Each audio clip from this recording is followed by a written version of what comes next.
Hello नमस्कार, मैं आयुष रंजन एक बार फिर से आप तमाम अभ्यर्थियों का स्वागत करता हूं आधुनिक भारतीय इतिहास के एक अगले सत्र में।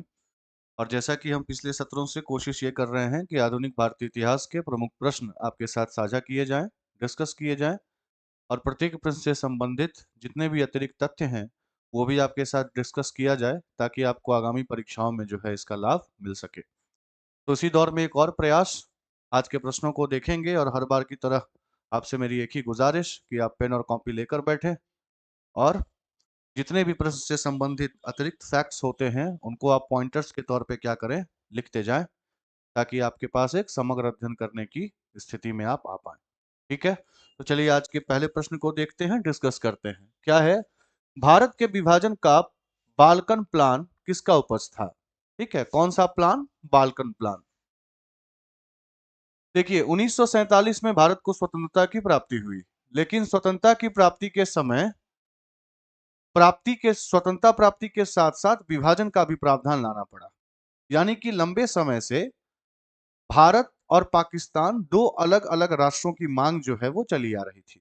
तो इसी कारण अलग अलग समय पे अलग अलग अंग्रेजी वायसराय ने भारत को विभाजित करने के लिए, है ना, सुगमता पूर्वक भारत का विभाजन हो सके, इसके लिए अलग अलग प्लान दिया। ठीक है, जिसमें से एक प्लान का नाम है प्लान बाल्कन। क्या नाम है? प्लान बाल्कन, जो आप देख पा रहे होंगे। ये देने वाले व्यक्ति जो हैं वो भारत के अंतिम वाइसराय और स्वतंत्र भारत के प्रथम गवर्नर जनरल भी कहे जाते हैं, जिनका नाम था लॉर्ड माउंटबेटन। कौन था? लॉर्ड माउंटबेटन जो है उन्होंने बाल्कन बाल्कन प्लान का जो है वो एक तरीके से क्या दिया था, परामर्श दिया था। अब ये बाल्कन प्लान था क्या?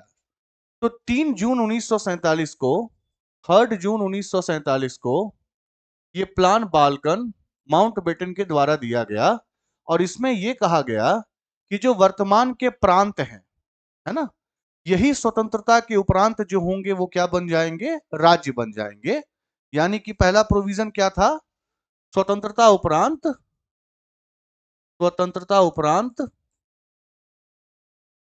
प्रांतों का राज्यों के तौर पर होना। ठीक है, लेकिन यहां पर एक कंडीशन थी, जिस कंडीशन की बात लॉर्ड माउंटबेटन ने की थी, और उन्होंने ये कहा था कि यहाँ पे जो राज्य बनेंगे उनको ये स्वतंत्रता दी जाए कि वो खुद चयन करें कि उन्हें संविधान सभा यानी कि कॉन्स्टिट्यूएंट असेंबली का अंग बनना है या नहीं बनना। क्लियर है? तो यही क्या था? Plan Balkan. और इसी ने भारत के बाल्कनाइजेशन का प्रावधान दिया, जो किसके द्वारा दिया गया था? लॉर्ड माउंटबेटन के द्वारा दिया गया था। ठीक है, अच्छा, जब प्लानों की बात चल रही है तो हम एक और प्लान के बारे में बात करेंगे जो भारत के विभाजन से संबंधित है। उसे कहते हैं ब्रेक डाउन प्लान। ठीक है, ब्रेक डाउन प्लान। अगर आपसे पूछा जाए कि ब्रेक डाउन प्लान किसने दिया, तो यहां पर उत्तर हो जाएगा लॉर्ड वेबल। ठीक है, क्लियर है? अच्छा, एक चीज और याद रखिएगा, ये जो प्लान बाल्कन है जो माउंटबेटन ने दिया था, इस प्लान बाल्कन का एक दूसरा नाम भी है। इसको कहते हैं डिक्की बर्ड प्लान। ठीक है, तो इसी का दूसरा नाम है डिक्की बर्ड प्लान। क्लियर है? जो किसके द्वारा दिया गया था? लॉर्ड माउंटबेटन के द्वारा। क्या प्रावधान था बता चुका हूं, प्रांतों का ही राज्यों की स्थिति में आना, लेकिन राज्यों के पास यह अधिकार होना कि वो संविधान सभा का चयन करते हैं या नहीं करते हैं। क्लियर है? तो इस प्रकार से इस क्वेश्चन का जो सही जवाब है वो क्या हो गया? सी, यानी कि 1 का सी जो है इसका करेक्ट आंसर है। चलिए अगले प्रश्न पे चलते हैं। किस भारतीय राष्ट्रवादी नेता ने जर्मनी और ब्रिटेन के बीच युद्ध को ऐसे ईश्वर प्रदत्त अवसर के रूप में देखा जिसमें भारतीयों को उस स्थिति को अपने हित में लाभ उठाने का मौका मिला? देखिए, ये कुल मिलाकर आपसे ये पूछना चाह रहा है कि जो द्वितीय विश्व युद्ध है यानी कि सेकंड वर्ल्ड वॉर है, ठीक है जी, सेकंड वर्ल्ड वॉर, अब इस सेकंड वर्ल्ड वॉर की स्थिति 1939 में शुरू होती है। क्लियर है? और इसमें एक तरफ मुख्य केंद्र के तौर पर ब्रिटिश होते हैं, अंग्रेज होते हैं, और दूसरी तरफ जो है वो हिटलर की सेना यानी कि जर्मनी होती है। तो जब ये द्वितीय विश्व युद्ध की शुरुआत हुई, इस द्वितीय विश्व युद्ध को अलग अलग नेताओं ने अलग अलग तरीके से देखा। ठीक है, जिसमें से सबसे पहले अगर हम महात्मा गांधी की बात करें तो महात्मा गांधी का व्यक्तिगत मत यह था कि अंग्रेज जब जर्मनी के साथ अभी वर्तमान युद्ध की स्थिति में है तो इसका गलत फायदा उठाकर अंग्रेजों के ऊपर दबाव नहीं बनाना चाहिए। क्लियर है? बशर्ते उन्होंने इसके लिए कुछ कंडीशंस रखी अंग्रेजी शासन के आगे, लेकिन उनका जो व्यक्तिगत मत है वो इस युद्ध का फायदा उठाने की नहीं थी। किसकी? गांधी जी की। इसके ठीक विपरीत जो सुभाष चंद्र बोस थे, सुभाष चंद्र बोस की दो मान्यताएं थी। वो इस मुद्दे को लेकर दो प्रकार की विचारधारा रखते थे। पहली विचारधारा यह थी कि चूंकि अभी ब्रिटेन जर्मनी के साथ इस युद्ध में है, तो ये जो युद्ध की स्थिति है वो भारतीयों के लिए ईश्वर के द्वारा प्रदत्त एक अवसर है, और इस अवसर का उपयोग करते हुए भारतीयों को स्वतंत्रता प्राप्ति की तरफ अग्रसर होना चाहिए। यह सुभाष चंद्र बोस का मत था।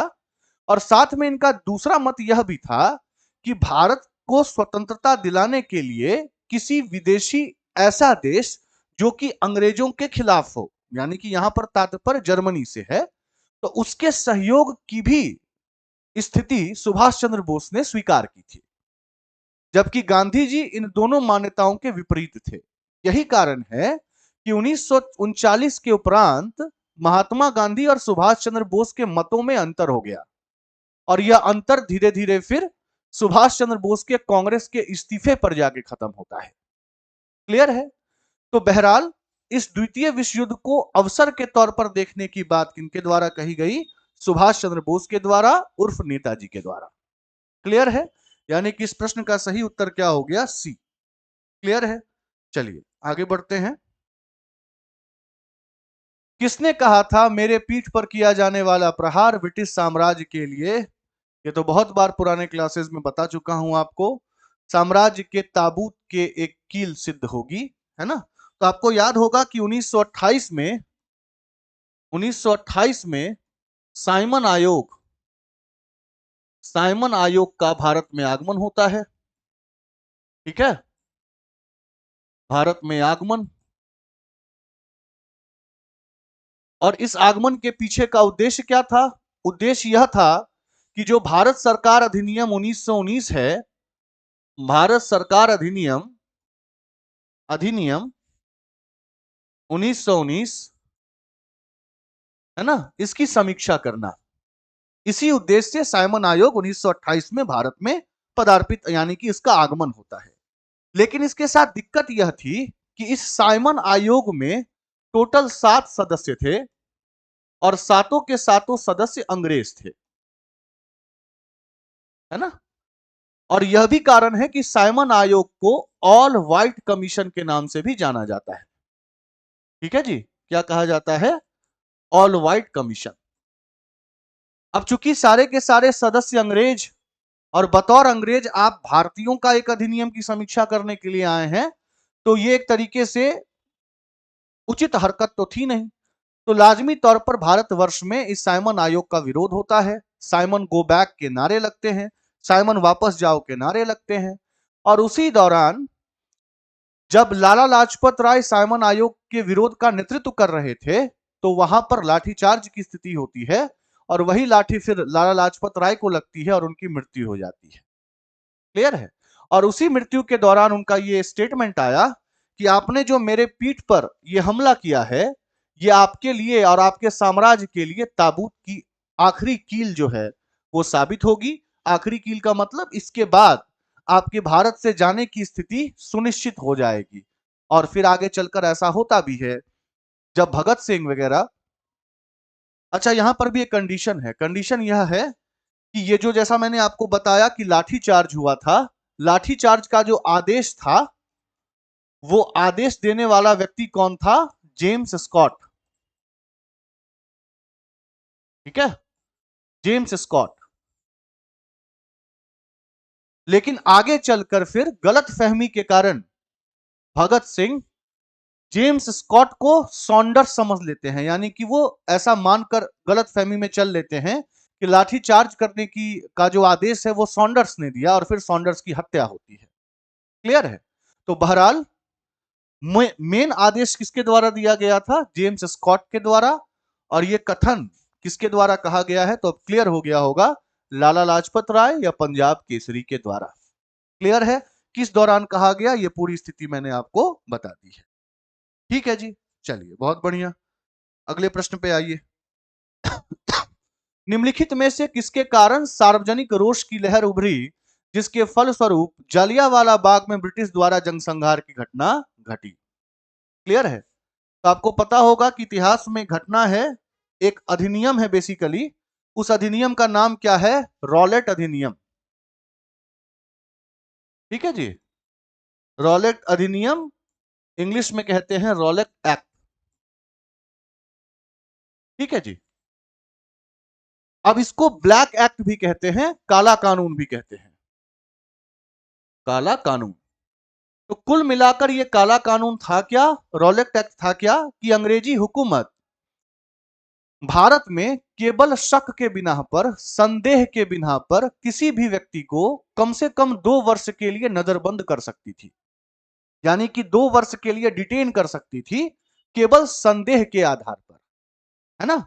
और इसी कारण इस अधिनियम के तहत जो प्रमुख लाइन बनी वो क्या थी?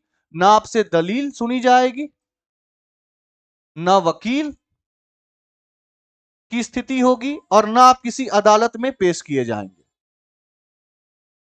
है ना। आप पे अगर सीधे शक हुआ तो शक के आधार पर जो है वो आपको गिरफ्तार कर लिया जाएगा, 2 साल के लिए डिटेन कर लिया जाएगा। क्लियर है? अब इसी अधिनियम के तहत जो है वो अमृतसर के पंजाब क्षेत्र के 2 प्रसिद्ध नेताओं की गिरफ्तारी की जाती है इसी अधिनियम के तहत। किनकी किनकी? डॉक्टर सत्यपाल और सफीउद्दीन किचलू। सफीउद्दीन किचलू, इनकी गिरफ्तारी कर ली जाती है इसी अधिनियम के तहत। इतनी बात क्लियर है? अब जब इनकी गिरफ्तारी होती है तो 13 अप्रैल 1919 बैसाखी का दिन, और बैसाखी के दिन अमृतसर के जालियांवाला बाग में, कहां पर? अमृतसर के जालियांवाला बाग में डॉक्टर सत्यपाल और सफीउद्दीन किचलू, जिनका नाम मैंने अभी लिया, इनकी गिरफ्तारी के शांतिपूर्ण विरोध करने के लिए कुछ लोग जालियांवाला बाग में एकत्रित होते हैं, है ना। जिसका परिणाम यह होता है कि जनरल डायर जो है उन निहत्थे लोगों पर गोली चलवाता है, सैकड़ों लोगों की मृत्यु होती है, और इसी घटना को इतिहास में जालियांवाला बाग कांड कहा गया है। क्लियर है? तो लोग जो एकत्रित हुए थे वो वास्तव में किस अधिनियम के विरुद्ध एकत्रित हुए थे? रॉलेट अधिनियम, जिसके तहत डॉक्टर सत्यपाल और सफीउद्दीन किचलू की गिरफ्तारी की गई थी। और यह जालियांवाला बाग कांड होता कब है? तो 13 अप्रैल 1919 को। क्लियर है? तो यानी कि इसका सही जवाब क्या हो गया? 4 का सी। चलिए अगले प्रश्न पे चलते हैं। पुस्तक the story of the integration of India बहुत ही इंपॉर्टेंट पुस्तक है ना। पुस्तक का नाम क्या है? The story of the integration of the Indian states, है ना। आपको पता होगा कि 1947 में हमें स्वतंत्रता तो मिली, लेकिन इस स्वतंत्रता के समय में ना भारत की स्थिति बड़ी नाजुक थी। वो नाजुक इसी कारण थी क्योंकि भारत 500 से अधिक छोटे मोटे राज्य रजवाड़ों रियासतों में बटा हुआ था। अब जब आप एकल भारत की संकल्पना करते हैं तो एकल भारत मतलब एकीकृत भारत, सिंगल इंडिया। वहां पर छोटे मोटे रजवाड़ों की स्थिति, रियासतों की स्थिति, ये तो स्वीकार नहीं की जाती। लेकिन ये तो इन्हीं के एकीकरण की बात थी, इनको एकीकृत किया जाए और एकल भारत के रूप में जो है वो भारत एक राष्ट्र के तौर पर आगे देखा जाए। किंतु बहुत सारे ऐसे रियासत थे, जैसे मणिपुर हो गया, जूनागढ़ हो गया, हैदराबाद हो गया, कश्मीर हो गया, बहुत सारे ऐसे रियासत थे जहां पर यह एकीकरण संभव नहीं था। और इस एकीकरण को संभव करवाया था वल्लभ भाई पटेल ने, लौह पुरुष, है ना। तो इसी चीज के इर्द गिर्द एक पुस्तक लिखी है वीपी मेनन ने। किसने लिखी है? वीपी मेनन ने। जिसकी शीर्षक ही है integration of the Indian states, भारतीय राज्यों का एकीकरण। क्लियर है? तो ये एकीकरण की कहानी किन्होंने लिखी है? वीपी मेनन ने। क्लियर है? बहुत बढ़िया। चलिए अगले प्रश्न पे चलते हैं। 1932 के पुणे समझौते के साथ किसका सीधा संबंध है ना? कौन सा समझौता? पूना समझौता। पुराने क्लासेस में मैं आपको बता रखा है मैंने कि सबसे पहले बात यह थी कि अगस्त 1932 का समय था और अगस्त 1932 में ब्रिटेन के प्रधानमंत्री रामसे मैकडोनाल्ड ने एक कार्य किया, है ना? क्या कार्य किया? उन्होंने भारत में कम्युनल अवार्ड की घोषणा कर दी। कम्युनल अवार्ड का मतलब सांप्रदायिक पंचायत, ठीक है? सांप्रदायिक पंचायत, कुल मिलाकर यह सांप्रदायिक पंचायत था क्या? सांप्रदायिक पंचायत कम्युनल अवार्ड भारत में हिंदू समाज को विभाजित करने की एक कोशिश थी, जिसके तहत जो अनटचेबल्स थे, है ना, दलित थे, उनको पृथक निर्वाचन देने की बात की गई थी। वो अलग से निर्वाचन करेंगे, उनको यह अधिकार दिया गया था। अब जैसा आपको पता होगा कि जैसे ही ये अनाउंसमेंट होता है रामसे मैकडोनाल्ड के द्वारा, है ना, तो रामसे मैकडोनाल्ड के इस कम्युनल अवार्ड यानी कि सांप्रदायिक पंचायत का समर्थन करते हैं बी आर अंबेडकर, क्योंकि बी आर अंबेडकर भली भांति ये जानते थे कि भारत में अगर दलितों का उत्थान संभव है तो तभी संभव है जब इनकी राजनीति में भागीदारिता हो, और उसी भागीदारिता की ये बात कर रहा था। तो बी आर अंबेडकर ने इस पंचायत का समर्थन किया, लेकिन वहीं दूसरी तरफ जो महात्मा गांधी थे वो इस प्रकार के अवार्ड से नाखुश थे, क्योंकि उनका मानना था कि यह अंग्रेजों के द्वारा भारत में, है ना, हिंदू धर्म के अंदर ही फूट डालने की एक कोशिश है। तो बहरहाल इसी कम्युनल अवार्ड के मद्देनजर उस दौरान गांधी जी यरवदा जेल पुणे में बंद थे, नजरबंद थे, और उन्होंने इसी कम्युनल अवार्ड के तहत घोषणा की कि मैं आमरण अनशन पर बैठूंगा। ठीक है? तो अगस्त में इसकी घोषणा और सितंबर 20 1932 को गांधी जी का आमरण अनशन। ठीक है? और इस अनशन के पीछे का कारण स्पष्ट था, बता चुका हूं क्या कारण था, कि बी आर अंबेडकर जो है वो इस अवार्ड का समर्थन कर रहे थे। तो गांधी जी के मन में यह बात आई कि बी आर अंबेडकर को इसका समर्थन नहीं करना चाहिए। बहरहाल बी आर अंबेडकर के अपने मत थे, अपने लेजिटिमेट यानी कि वाजिब मत था। तो इसी से नाराज होकर गांधी जी जो है वो आमरण अनशन पर बैठ जाते हैं। अब जब आमरण अनशन पर ये बैठते हैं तो इनको मनाने के लिए, बात करने के लिए 24 सितंबर को 1932 को बी आर अंबेडकर उनके पास पहुंचते हैं। दोनों के बीच वार्तालाप होती है और वार्तालाप के बाद माननीय बी आर अंबेडकर कहते हैं कि ठीक है, अगर आप चाहते हैं कि दलितों को पृथक निर्वाचन ना मिले तो मैं ज्वाइंट हिंदू इलेक्टोरेट, मतलब एकल हिंदू निर्वाचन पद्धति को स्वीकार करता हूं। मुझे स्वीकार करने में दिक्कत नहीं है, बट आप मुझे यह आश्वासन दें कि इसके बाद से दलितों को विधायिका में आरक्षण दिया जाएगा। तो गांधी जी को यह प्रस्ताव स्वीकार करना पड़ता है। यही जो समझौता 24 सितंबर 1932 को पूना में हुआ, इसी को पूना समझौता कहते हैं। ठीक है? पूना समझौता, जिसके तहत क्या किया गया, बी आर अंबेडकर ने ज्वाइंट हिंदू इलेक्टोरेट को स्वीकारा, है ना, इलेक्टोरेट को स्वीकारा, यानी कि संयुक्त हिंदू निर्वाचन प्रणाली को स्वीकारा, और साथ में महात्मा गांधी ने यह आश्वासन दिया कि दलितों को क्या किया जाएगा, आरक्षण प्रदान किया जाएगा। तो दलितों को आरक्षण की बात यहां पर गांधी जी के द्वारा स्वीकारी गई। क्लियर है? तो ये जो पूना समझौता है ये किससे संबंधित है? भारतीय दलित वर्ग से संबंधित है। ठीक है? तो यही इसकी पृष्ठभूमि थी। चलिए आगे बढ़ते हैं। अगला प्रश्न है, भारतीय स्वतंत्रता संघर्ष के दौरान निम्नलिखित में से किसने फ्री इंडिया लीजन नामक सेना बनाई थी? कौन सी सेना बनाई थी? Free Indian legion. तो 1941 में जो सुभाष चंद्र बोस हैं, वो सुभाष चंद्र बोस भारत को छोड़कर जो है वो बर्लिन पहुंचते हैं।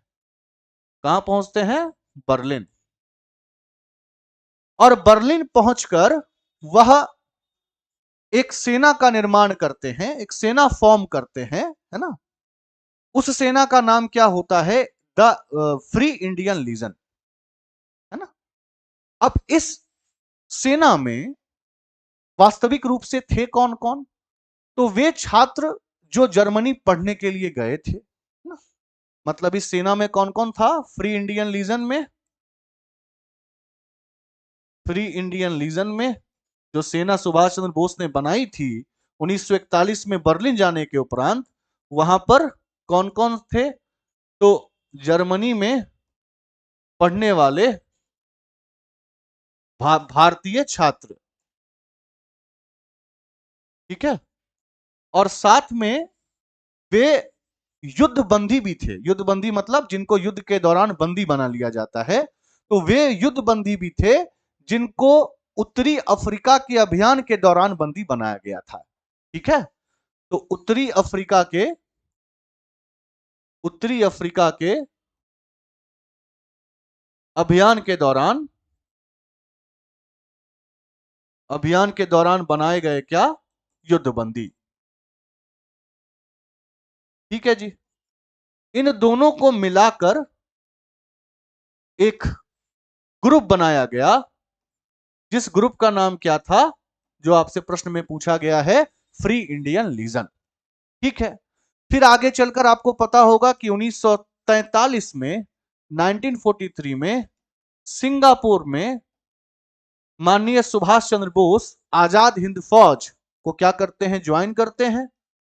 और इस आजाद हिंद फौज को ज्वाइन करने के बाद जो है वो वास्तविक रूप से भारत के बाहर से भारतीय स्वतंत्रता के लिए कार्य करना प्रारंभ किया जाता है।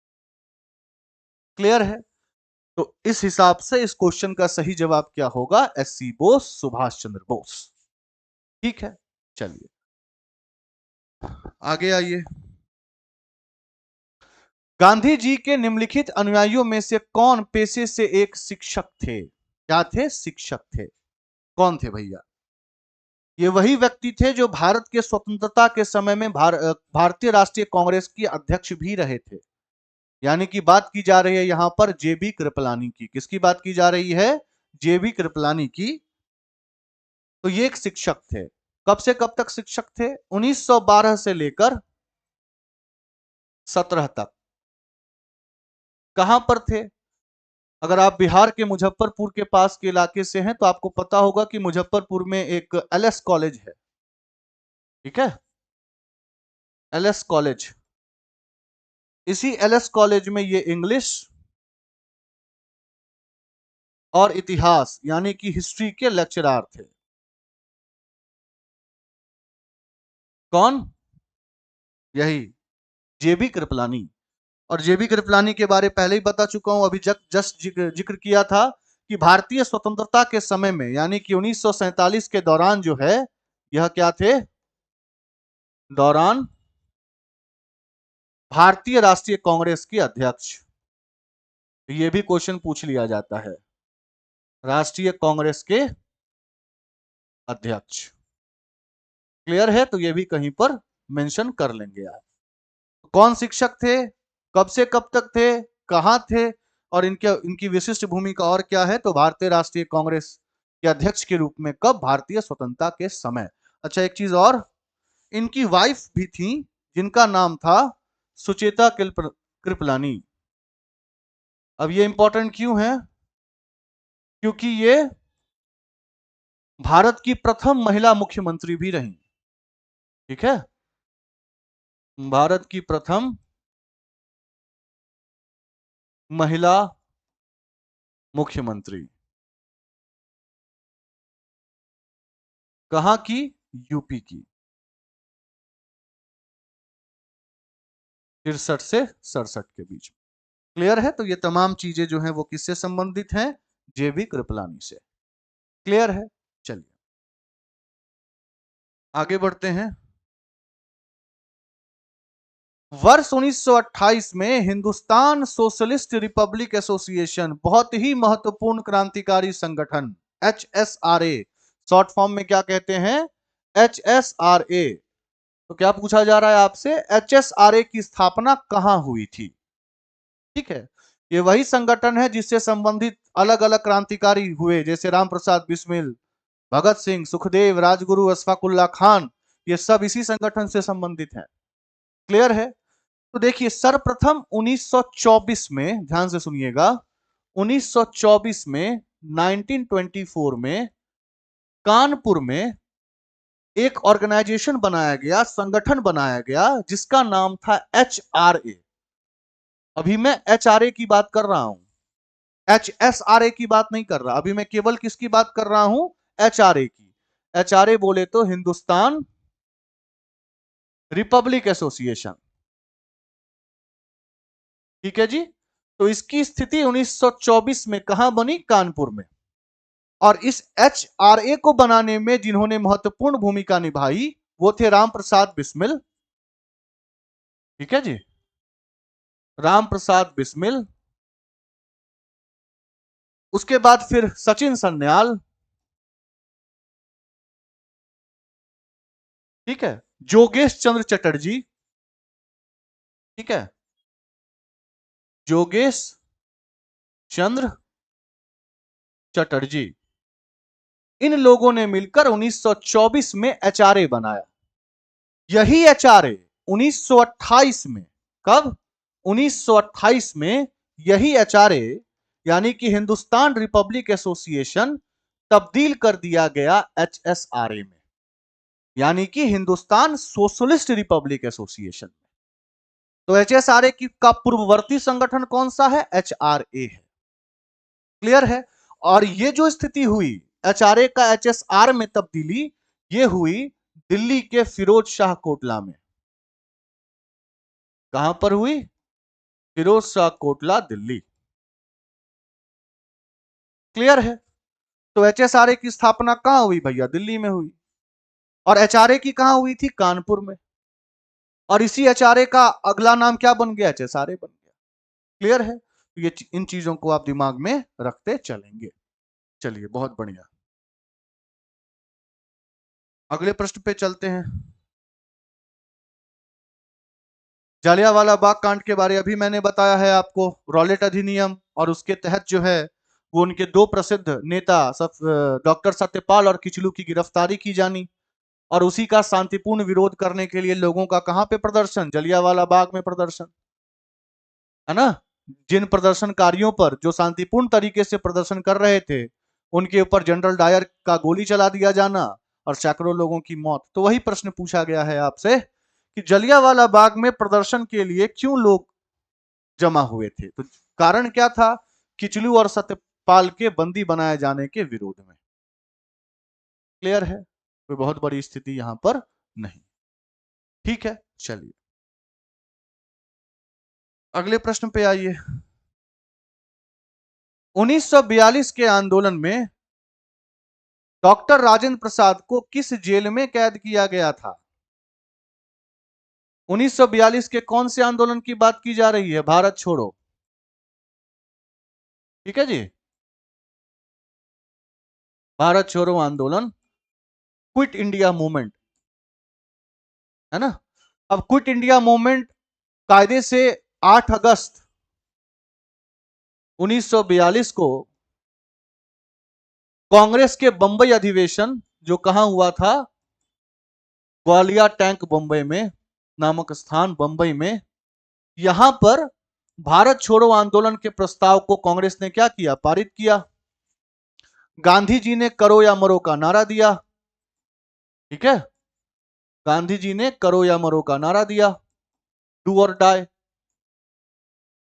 और फिर 8 अगस्त के इस प्रस्ताव के बाद 9 अगस्त से जो है वो भारत छोड़ो आंदोलन की स्थिति सुचारू रूप से पूरे भारत में जो है वो चलने लगती है। क्लियर है? अब जैसे ही यह आंदोलन प्रारंभ होता है तो उसके बहुत ही अल्पकाल में ही जितने भी दिग्गज नेता थे उन दिग्गज नेताओं को गिरफ्तार कर लिया जाता है अंग्रेज के द्वारा। और उन्हीं दिग्गज नेताओं में एक व्यक्ति कौन थे? डॉक्टर राजेंद्र प्रसाद। कौन थे? डॉक्टर राजेंद्र प्रसाद थे, जिनकी गिरफ्तारी कहां से होती है? ध्यान से सुनिएगा। जिनकी गिरफ्तारी होती है पटना के सदाकत आश्रम से, है ना। गिरफ्तारी कहां से होती है? गिरफ्तारी सदाकत आश्रम, कहां पे? पटना। और उसके बाद इनको बांकीपुर जेल में भेज दिया जाता है। क्लियर है? तो गिरफ्तारी कहां से हुई? सदाकत आश्रम से। उसके बाद कहां भेज दिया गया इनको? बांकीपुर जेल। और बांकीपुर जेल में भेजने के बाद फिर 15 जून 1945 को इनको रिहा किया गया। ठीक है। तो रिहाई कब मिली इनको? 15 जून 1945। 3 वर्षों के लिए इनको जेल के अंदर रखा गया था। किस जेल में? बांकीपुर जेल में। कहां से गिरफ्तारी? सदाकत आश्रम पटना से। क्लियर है? बहुत बढ़िया। चलिए, जयप्रकाश नारायण किस पार्टी से जुड़े थे? जयप्रकाश नारायण किस पार्टी से जुड़े थे? अब मेरी बात ध्यान से सुनिएगा, बहुत ही ध्यान और कायदे से सुनिएगा। इतिहास में एक बहुत ही महत्वपूर्ण घटना है जिसको कहते हैं नासिक जेल मीटिंग। कौन सी jail meeting? Nashik jail meeting. इस नासिक जेल मीटिंग में जेपी नारायण, जयप्रकाश नारायण, ठीक है, अच्युत पटवर्धन, मीनू मसाई, ये तमाम लोग जो है वो इकट्ठा होते हैं।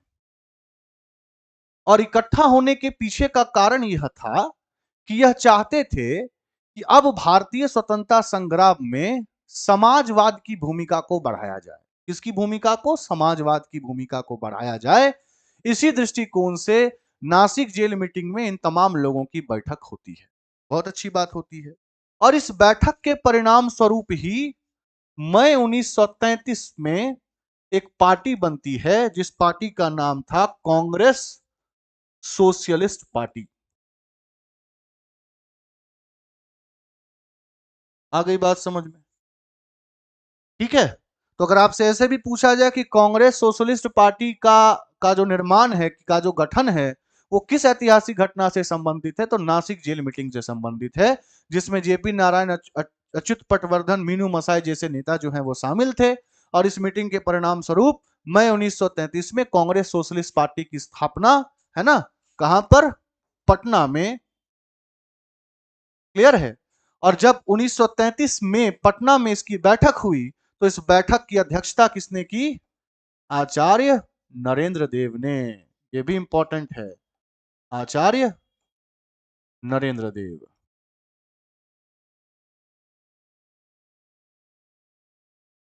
क्लियर है? और कुल मिलाकर बात थी क्या?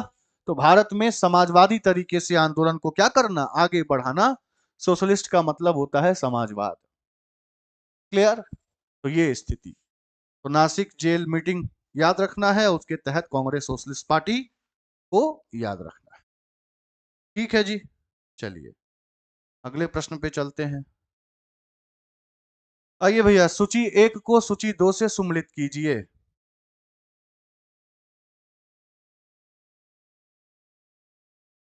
बारदोली कहाँ है? बारदोली पता होगा आपको, गुजरात में है ना। और बारदोली में एक सत्याग्रह भी हुआ था, ठीक है, जिसको बारदोली सत्याग्रह कहते हैं। कब हुआ था? 1928 में, है ना। अध्यक्षता किसने की थी? वल्लभ भाई पटेल ने। अध्यक्षता मतलब उसके नेता कौन थे? वल्लभ भाई पटेल। और इसी बारदोली सत्याग्रह के दौरान जो है वो उनको सरदार की उपाधि। क्लियर? चलिए, चौरी चौरा कांड सबको पता है। चौरी चौरा किसके पास है? गोरखपुर के पास है, यानी कि यूपी में। और चौरी चौरा कांड क्यों ऐतिहासिक तौर पर इंपॉर्टेंट है? क्योंकि इसी चौरा चौरी कांड के बाद गांधी जी ने असहयोग आंदोलन को वापस ले लिया था, क्योंकि आंदोलन में हिंसात्मक तत्व चौरी चौरा नाम के स्थान के पुलिस स्टेशन में लोगों ने आगजनी कर दी, जिसके कारण गांधी जी को लगा कि मेरे इस आंदोलन में हिंसात्मक तत्वों का प्रवेश हो गया है, और इसी कारण उन्होंने असहयोग आंदोलन को वापस ले लिया। ठीक है, तो असहयोग आंदोलन को वापस लिया गया। क्लियर है? बहुत बढ़िया। अगला क्या है? अभी अभी जस्ट बताया कि गांधी जी 1932 में किस जेल में बंद थे? यरवदा, पुणे, जहां पर फिर बी आर अम्बेडकर के साथ उनकी मीटिंग और पूना पैक्ट। क्लियर है? यरवदा कहां की स्थिति में है? महाराष्ट्र।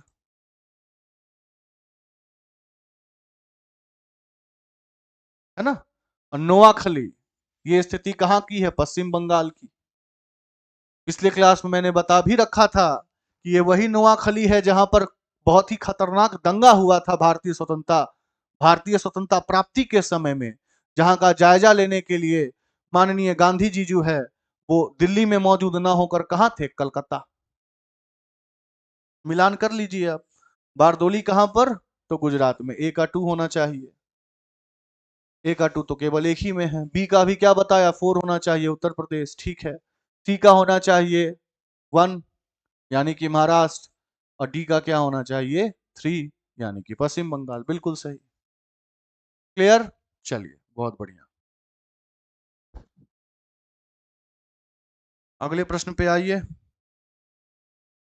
भारत छोड़ो आंदोलन कब प्रारंभ हुआ? अभी अभी बता रखा था थोड़ी देर पहले ही कि सबसे पहले क्या किया गया? 8 अगस्त। ठीक है, 8 अगस्त को 1942 को, है ना, all India Congress committee AICC के द्वारा भारत छोड़ो आंदोलन के प्रस्ताव को स्वीकारा गया। भारत छोड़ो आंदोलन के प्रस्ताव को स्वीकारा गया, और इसी स्वीकृति के बाद 9 अगस्त से इसकी स्थिति शुरू होती है ना। और चूंकि ये अगस्त की स्थिति है, इसी कारण क्विट इंडिया मूवमेंट, भारत छोड़ो आंदोलन को अगस्त क्रांति भी कहते हैं। क्लियर है?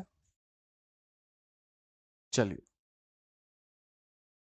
वर्ष 1946 में आजाद हिंद फौज के लाल किले में दिल्ली के मुकदमे की पैरवी निम्नलिखित में से किसने नहीं की थी? अब ये पैरवी थी क्या, पहले वो समझिए। तो आजाद हिंद फौज आपको याद होगा, है ना, इंडियन नेशनल आर्मी। अब इंडियन नेशनल आर्मी के 20,000 से ज्यादा सोल्जर्स को डिटेन किया गया, पहले तो गिरफ्तार किया गया, और 7,000 के आसपास लोगों को बिना मुकदमा के डिटेन भी किया गया। तो आजाद हिंद फौज के प्रमुख सैनिकों के ऊपर अंग्रेजों के द्वारा भारत के लाल किले में सुनवाई करवाई गई, रेड फोर्ट में। क्लियर है? और इस सुनवाई की जो प्रथम चरण है उसकी शुरुआत होती है नवंबर 1945 में। नवंबर 1945 में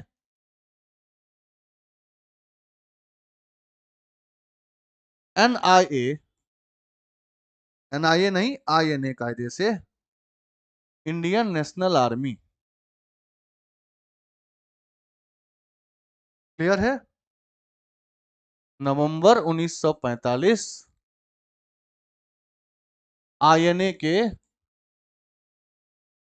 सुनवाई का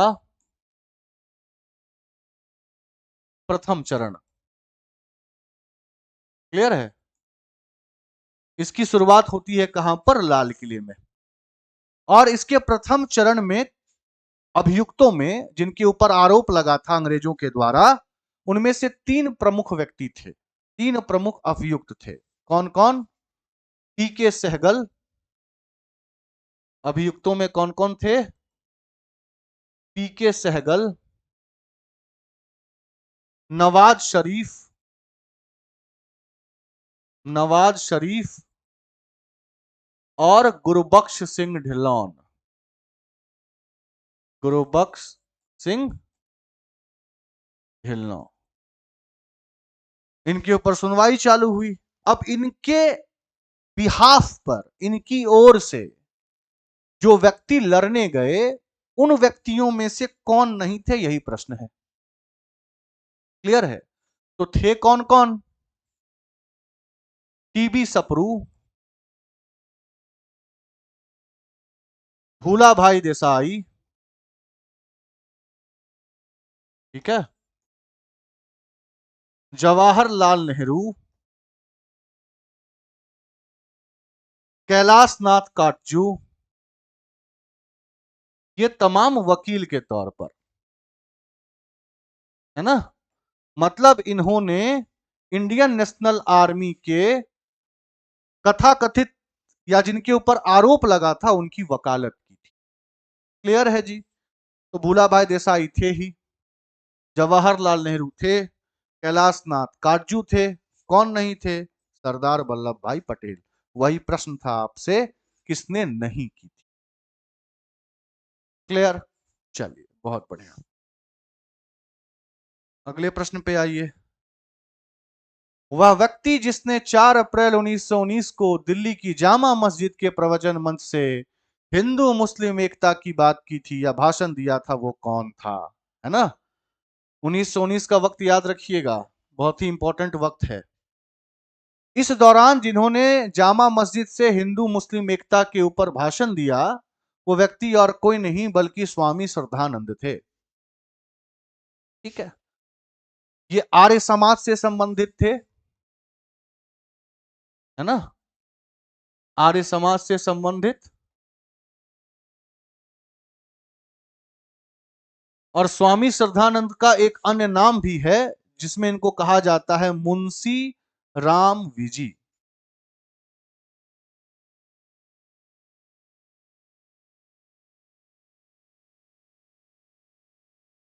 ठीक है जी। तो स्वामी श्रद्धानंद ने क्या की थी? हिंदू मुस्लिम की एकता के ऊपर भाषण दिया था। कहां से? जामा मस्जिद से। क्लियर है? आइए अगले प्रश्न पे आइए। ब्रिटिश सरकार ने महात्मा गांधी को जो उपाधि दी थी और जिसे उन्होंने कब वापस किया था और सहयोग आंदोलन के दौरान वापस कर दिया था, वह उपाधि कौन सी थी? वो उपाधि थी कैसरे हिंद की उपाधि। ठीक है, जो बोर युद्ध के दौरान जो है वो इनको दिया गया था अंग्रेजों के द्वारा। लेकिन चूंकि ये 1920 के असहयोग आंदोलन में खुद प्रमुख सरगना के तौर पर थे, तो इन्होंने एक तरीके से उस टाइटल का, उस उपाधि का बहिष्कार किया था और ये टाइटल वापस कर दिया। क्लियर है? तो कैसरे हिंद की उपाधि को उन्होंने वापस किया। चलिए, निम्नलिखित में से किस पार्टी ने भारत छोड़ो आंदोलन का समर्थन, ध्यान से पढ़ना है, का समर्थन नहीं किया था? देखिए, 1942 में भारत छोड़ो आंदोलन बोले तो क्विट इंडिया मूवमेंट की स्थिति प्रारंभ होती है। अब इस क्विट इंडिया मूवमेंट को समर्थन कांग्रेस का तो प्राप्त होता है, लेकिन बहुत सारे ऐसे राजनीतिक दल थे जिन राजनीतिक दलों को इसका समर्थन प्राप्त, यानी कि उन्होंने भारत छोड़ो आंदोलन में अपना समर्थन नहीं दिया था। तो वो कौन कौन से दल थे? उनमें से एक महत्वपूर्ण दल था हिंदू महासभा। क्लियर है? अब हिंदू महासभा पहले समझिए क्या है। हिंदू महासभा की स्थापना 1915 में महामना पंडित मदन मोहन मालवीय के द्वारा की गई। ठीक है जी। और ये स्पष्ट तौर पर एक हिंदू राष्ट्र की बात कर रहे थे, है ना, यानी क्या, लैंड फॉर हिंदूज ओनली, संगठन के नाम से ही क्लियर होगा। लेकिन जो ये भारत छोड़ो आंदोलन है, जिसके प्रमुख नेतृत्व के तौर पर गांधी जी थे, उनके विचारधारा में कहीं पर भी हिंदुओं के लिए अलग देश, हिंदुस्तान केवल हिंदुओं के लिए हो, ऐसी विचारधारा तो थी नहीं। तो बेसिकली इस हिंदू महासभा ने इसका, भारत छोड़ो आंदोलन का जो है वो क्या किया था? विरोध किया था। क्लियर है? उसके बाद ये जो दूसरी पार्टी है, कम्युनिस्ट पार्टी ऑफ इंडिया, जिसको सीपीआई कहते हैं, कम्युनिस्ट पार्टी ऑफ इंडिया, जिसकी स्थापना कायदे से एम एन रॉय के द्वारा की गई थी। संस्थापक कौन थे इसके? M N Roy. 1920 में इसकी स्थापना की गई, है ना, उज्बेकिस्तान की राजधानी ताशकंद में।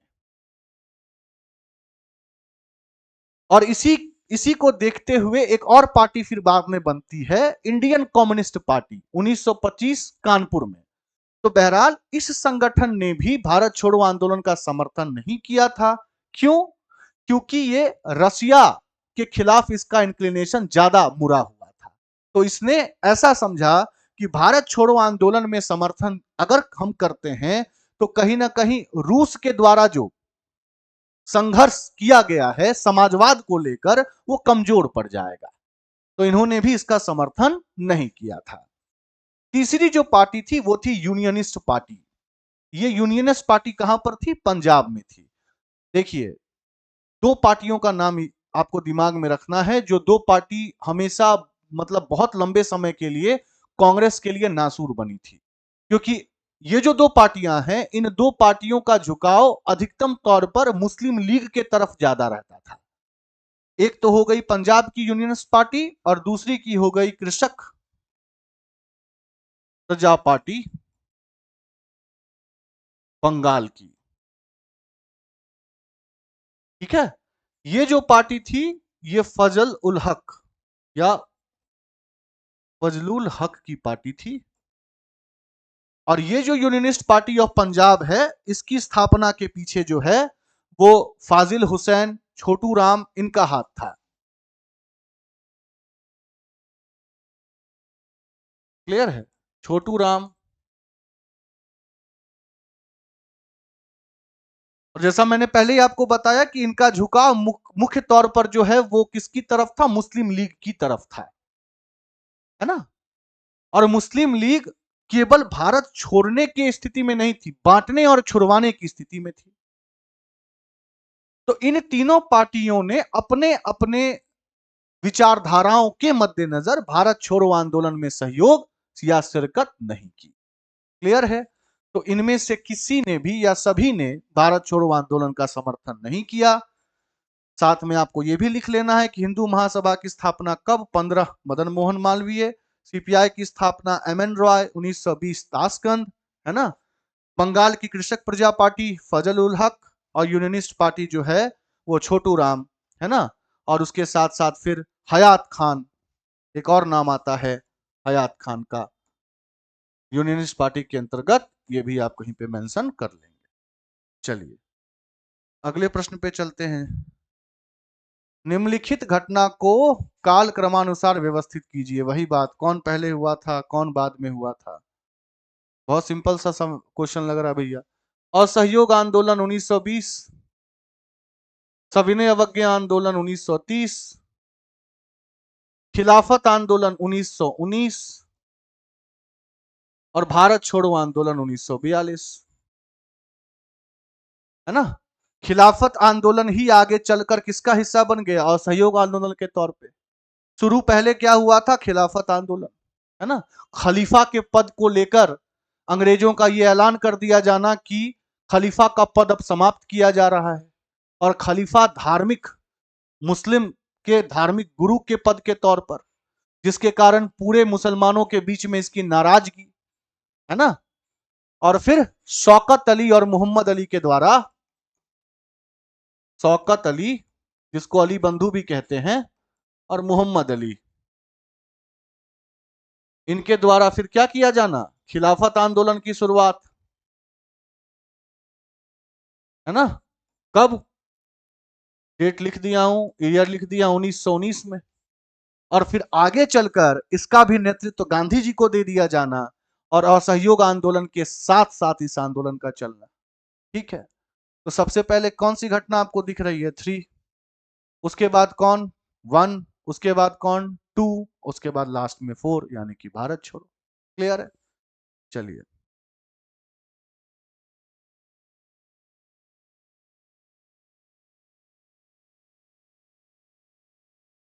ये क्वेश्चन भी अब आप हमको लगता है आराम से कर लेंगे। दो कथन है। कथन एक क्या है? 1928 में लाहौर में लाला लाजपत राय के नेतृत्व में साइमन कमीशन का साइमन कमीशन का विरोध आयोजित किया गया था, है ना, याद होगा आपको। 1928 में साइमन आयोग का भारत आना, सारे के सारे सदस्य गोरे होने, इस कारण उसका विरोध, साइमन गो बैक का नारा, और उसका नेतृत्व किसके द्वारा, लाला लाजपत राय के द्वारा। फिर लाठीचार्ज बता रखा हूं, जेम्स स्कॉट के आदेश पर, और फिर उनकी मृत्यु हो जानी, जिसपे उनका कहना कि मेरे पीछे जो अटैक किया गया है ये अंग्रेजों के लिए ताबूत की आखिरी कील साबित होगी। तो बिल्कुल किया था, तो पहला कथन तो बिल्कुल सही है। कारण आइए, कारण क्या दिया है, साइमन कमीशन में एक भी भारतीय सदस्य नहीं था, यही तो कारण था, ऑल वाइट कमीशन। यानी कि दोनों कथन सही हैं, और जो दूसरा वाला कथन है वो पहले का सही स्पष्टीकरण हो गया, है ना। मतलब दोनों कथन व्यक्तिगत रूप से सही भी हैं, और आर जो कथन है वो एक को एक्सप्लेन भी कर रहा है, उसका एक्सप्लेनेशन भी दे रहा है। क्लियर है जी। चलिए,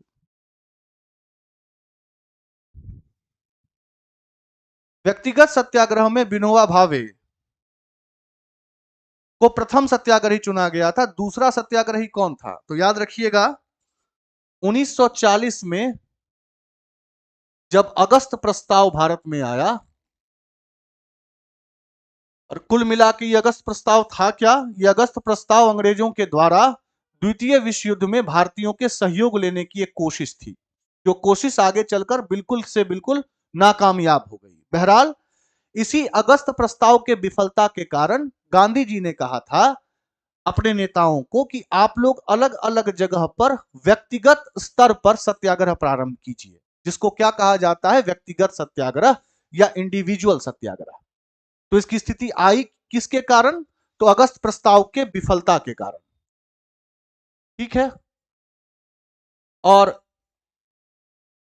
इस सत्याग्रह में सबसे पहले व्यक्ति जिन्होंने सत्याग्रह की शुरुआत की थी उनका नाम था विनोबा भावे, और दूसरे सत्याग्रह जिनकी गिरफ्तारी हुई थी वो थे पंडित जवाहरलाल नेहरू।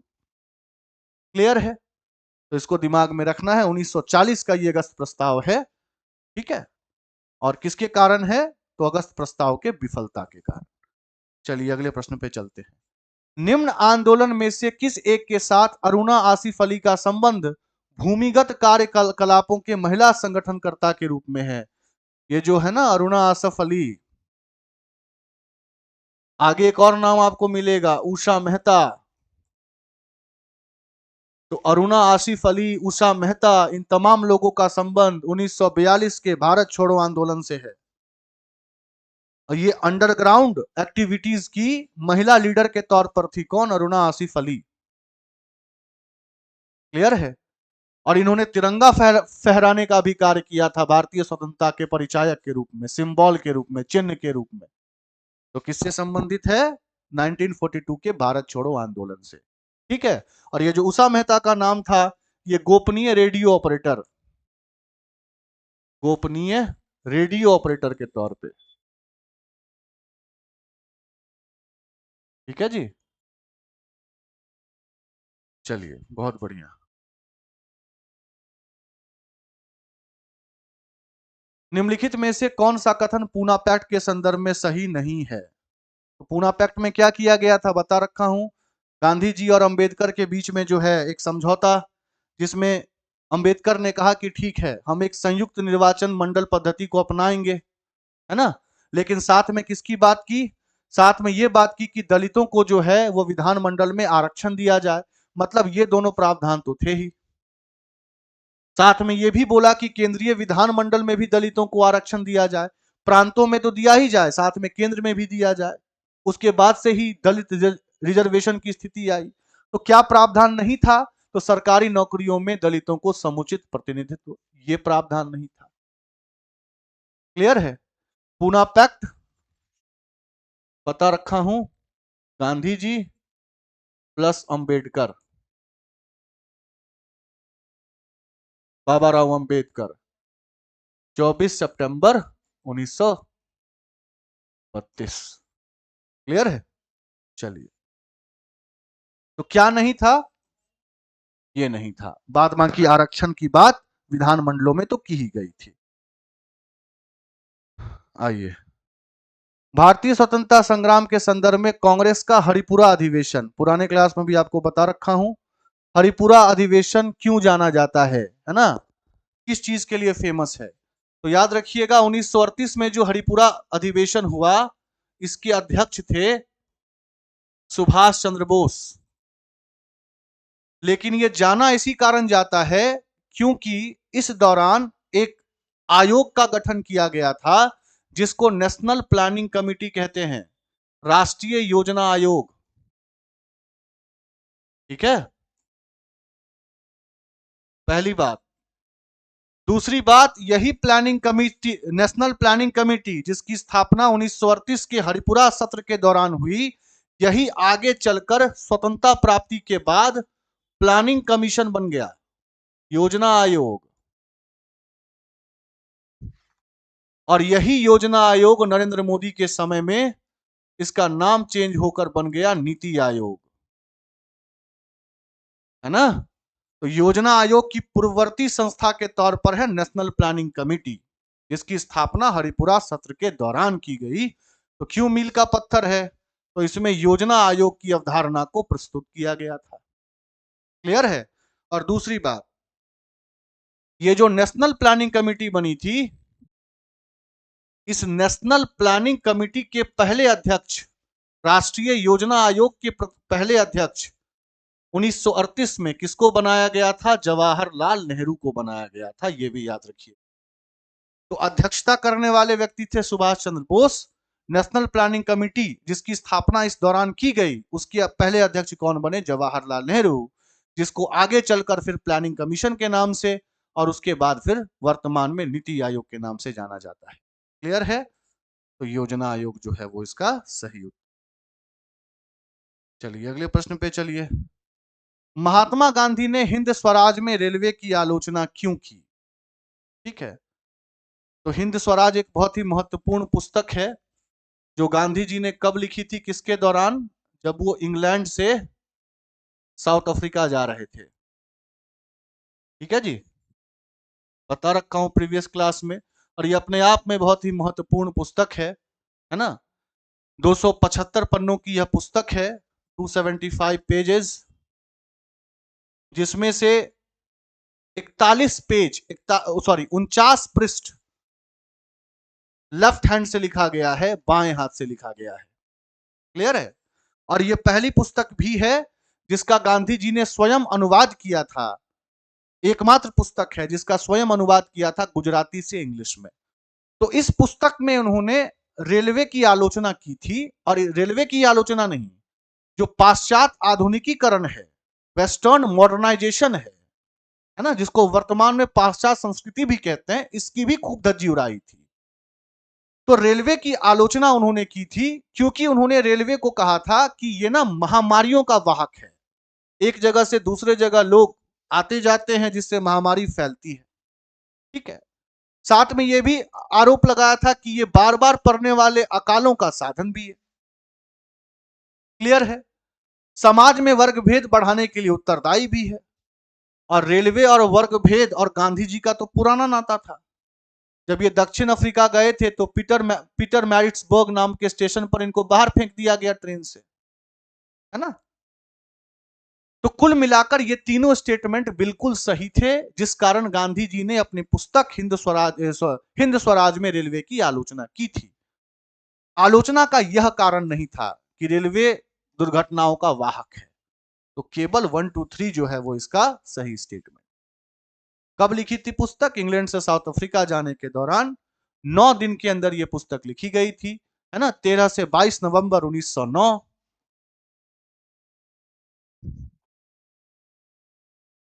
क्लियर है? और बाद बाकी इसकी स्थिति। ठीक है जी, तो ये थे,